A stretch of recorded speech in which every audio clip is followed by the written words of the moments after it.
Swastiastu. Good morning. Thank you for the time that given to me. My name is Idaima Casya Pramanandiani, but you can call me Casya. In this video, I'm gonna explain about the text that I have made. First is sentential semantics.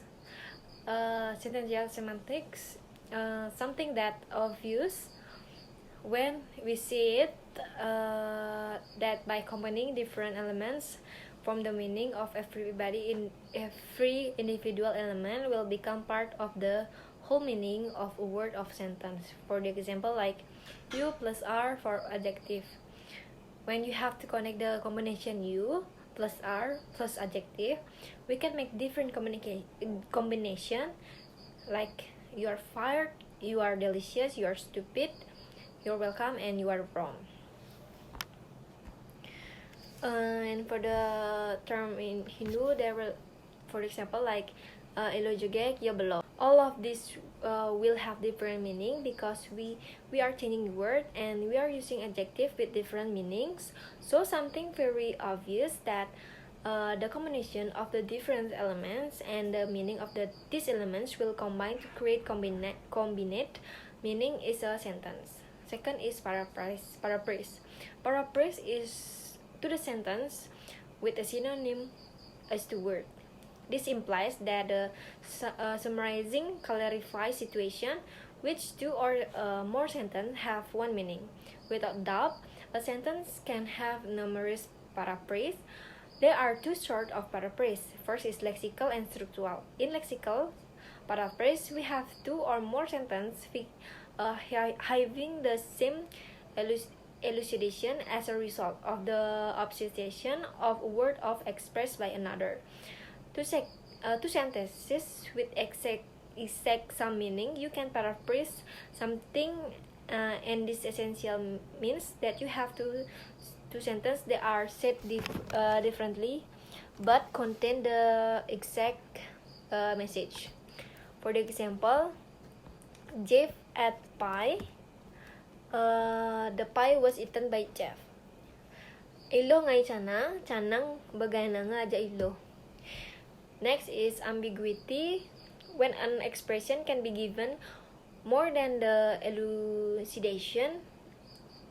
Therefore, why polysemy relates to the word equivalence is concerned with the sentence. We have two sorts of equivalence, lexical and structural. First is lexical ambiguity. Interpretation is not entirely clear because of a word possible meanings. This is when the interpretation of sentence is not really clear because there is a sentence that can have multiple meaning. So for the example, like I bought a pen for my dog. My dog keeps destroying furniture at night. Why you have bought your dog a pen? Your dog doesn't have a thumbs.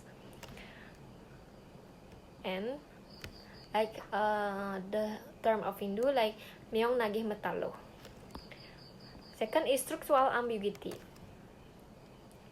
Multiple possible sentence structures, like I kill the man with the toothbrush, like he brushing his teeth, and we kill him while he was brushing his teeth.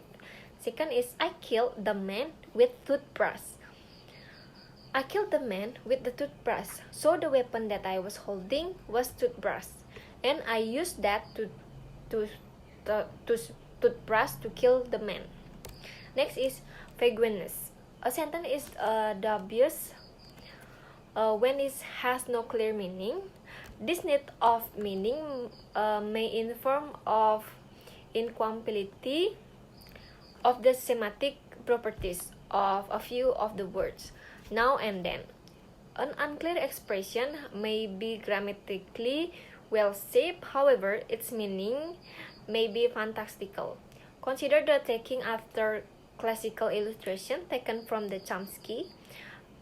Unclearness by virtue of being poorly expressed or not coherent in the meaning. Vagueness can be observed with all concepts that depend on properties. Varying and continuous scale. Colors, terms like red have a vague meaning because we conceive a range of colors as continuum with fuzzy tranches. For example, like hot, bald, unhappy, jegek, baca, pugus. Tautology. Tautology is the needless repetition of single concept.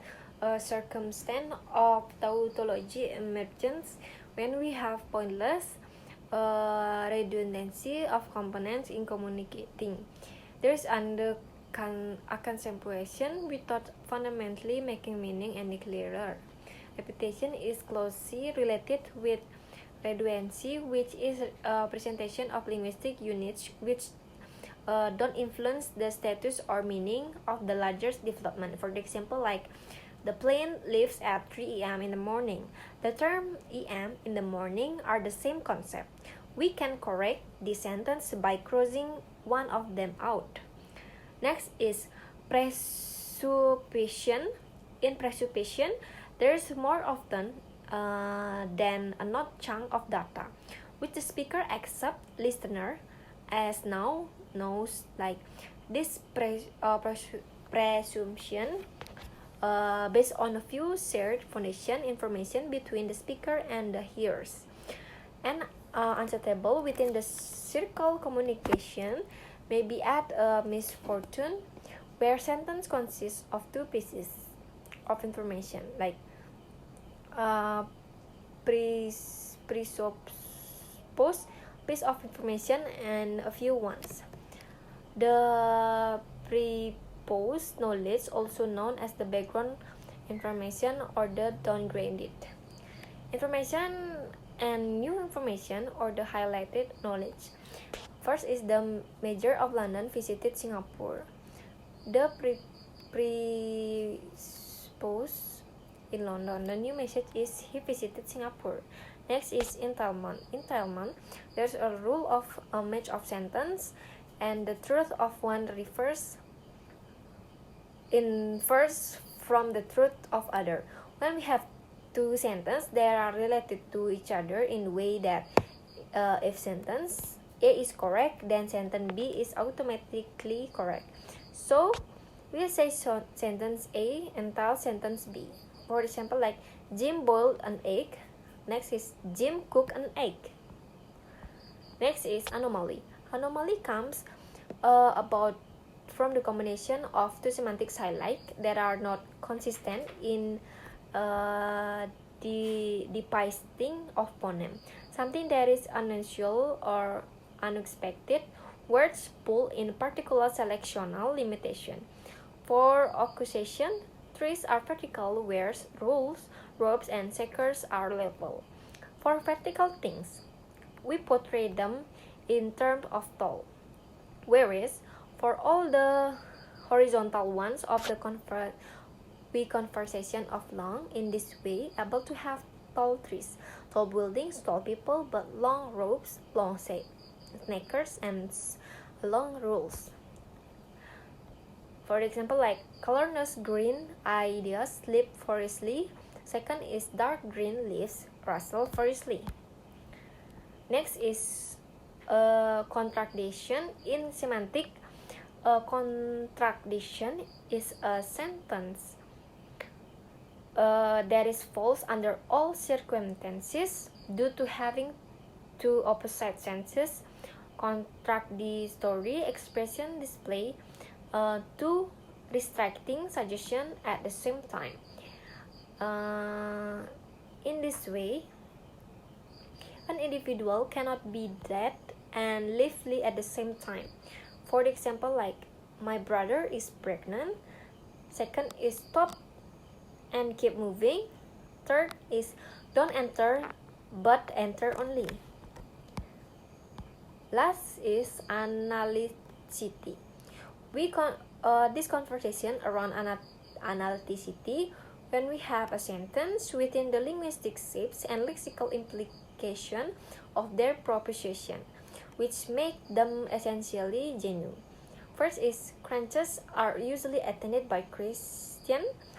Second is unmarried ladies are sprinters. That is my explanation about all of the material that I have made. Thank you for listening and watching. I'm so sorry there are many mistaken in pronunciation and how that I deliver the material. Thank you very much. Om Santi Santi.